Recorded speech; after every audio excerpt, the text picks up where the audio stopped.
রাজনৈতিক দলগুলোর সাথে জাতীয় ঐকমত্য কমিশনের দ্বিতীয় পর্যায়ের সংলাপ শুরু হয়েছে। রাজধানীর ফরেন সার্ভিস একাডেমিতে আলোচনায় অংশ নিয়েছেন বিএনপি, এনসিপি সহ বিভিন্ন দলের প্রতিনিধিরা। রাষ্ট্র সংস্কারে আসা বিভিন্ন সুপারিশ ও মতামতের বিষয়ে ঐকমত্যে পৌঁছাতে রাজনৈতিক দলগুলোর সাথে এই সংলাপ চলছে। কমিশনের সভাপতি অধ্যাপক ডক্টর আলী রিয়াজের সভাপতিত্বে আগামী 3 দিনের এই বৈঠক চলবে। রাজনৈতিক দলগুলোর সব বিষয়ে একমত হলে চূড়ান্ত করা হবে জুলাই সনদ।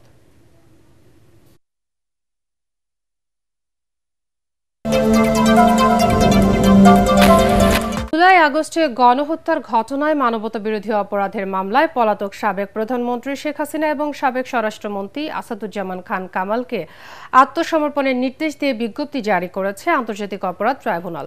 এই বিজ্ঞপ্তি জারি করেন ট্রাইব্যুনালের রেজিস্ট্রার। পত্রিকায় এই বিজ্ঞপ্তি প্রকাশ করা হয়েছে। আগামী 7 দিনের মধ্যে হাজির না হলে তাদের অনুপস্থিতিতে বিচার কাজ চলবে।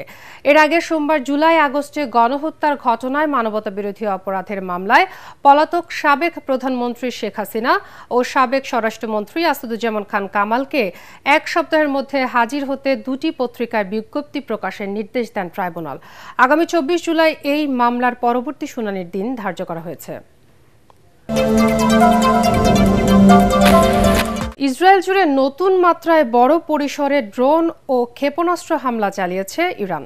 তেল আবিব ও হাইফা শহরের বিভিন্ন জ্বালানি কেন্দ্র ও স্থাপনা জ্বলছে বিস্ফোরণে। অন্যদিকে ইরানের রাষ্ট্রীয় টেলিভিশন চ্যানেল IRIB-তে বোমা ফেলেছে ইসরায়েল। এর বদলা নিতে ইসরায়েলি 2টি টিভি চ্যানেলের অফিস খালি করার হুঁশিয়ারি দিয়েছে ইরান। বিপ্লবী গার্ডের হামলায় ক্ষুব্ধ মার্কিন প্রেসিডেন্ট ডোনাল্ড ট্রাম্প অবিলম্বে ইরানি নাগরিকদের তেহরান ছাড়ার হুঁশিয়ারি দিয়েছেন। প্রস্তাব দিয়েছেন যুদ্ধবিরতির। বিস্তারিত শরীফুল ইসলামের প্রতিবেদনে।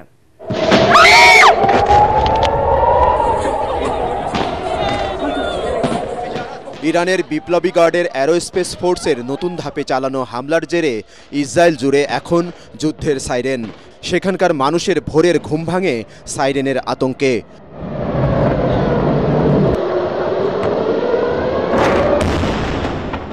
অন্ধকার নামলেই যেন গাজার ফিলিস্তিনিদের মতো ভয় আতঙ্ক ছড়িয়ে পড়ে ইহুদিদের মধ্যেও। ইরানের শক্তিশালী ব্যালিস্টিক ও cruise missile Tel Aviv, Haifa, আসদ এবং আশকেলনের মাটিতে পড়ার বিকট শব্দ আর বিস্ফোরণে দিক বিদিক ছুটাছুটি করেন ইসরায়েলিরা।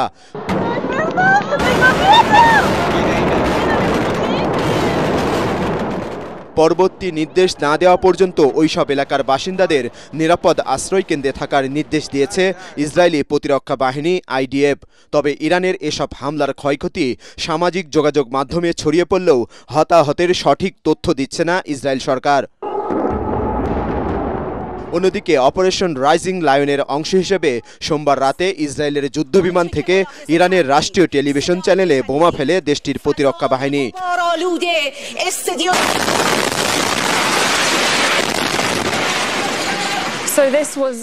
সামাজিক যোগাযোগ মাধ্যমে প্রকাশিত একটি ভিডিওতে দেখা যায় স্টুডিওতে একজন নারী প্রেজেন্টার টকশো অনুষ্ঠান পরিচালনার সময় হঠাৎই বিস্ফোরণের শব্দে কেঁপে ওঠে টিভি চ্যানেলটি। এই হামলায় মারা যায় প্রতিষ্ঠানটির এক সম্প্রচার কর্মী। পরে আবারও সম্প্রচার শুরু করে ইরানের রাষ্ট্রীয় টিভি চ্যানেলটি।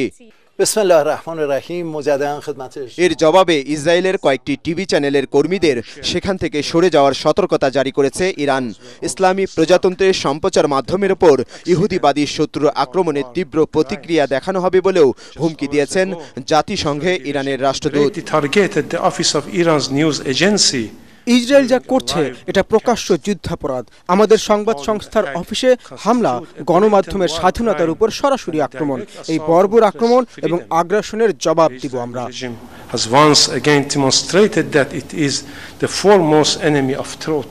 ইরানের অপারেশন ট্রু প্রমিস 3-র আঘাতে নাস্তানুবাদ ইসরায়েল থেকে মার্কিন নাগরিকদের সরে যেতে বলেছেন প্রেসিডেন্ট ডোনাল্ড ট্রাম্প। একই সাথে ইরানিদের তেহরান ছাড়তে সতর্ক করেছেন তিনি।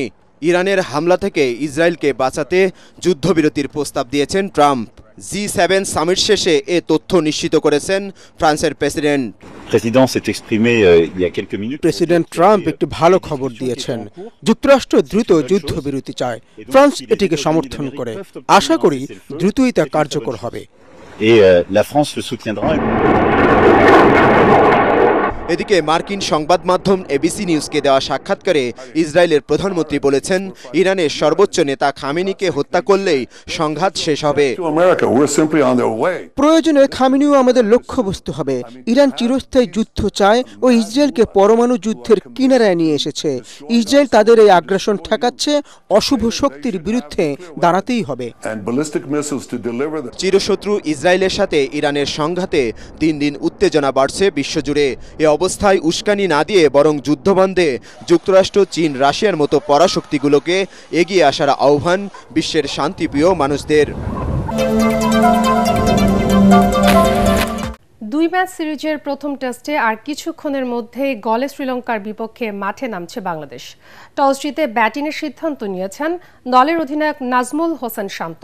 তবে জ্বরের কারণে এই টেস্টে খেলতে পারছেন না অলরাউন্ডার মেহেদী হাসান মিরাজ। এই ম্যাচ দিয়েই শুরু হচ্ছে বিশ্ব টেস্ট চ্যাম্পিয়নশিপের লড়াই। এই মাঠে সবশেষ 2 বার মুখোমুখিতে জিততে পারেনি টাইগাররা। 2013-তে খেলা শেষ হয় ড্রতে, 2017-তে বাংলাদেশ পরাজিত হয় 259 রানে।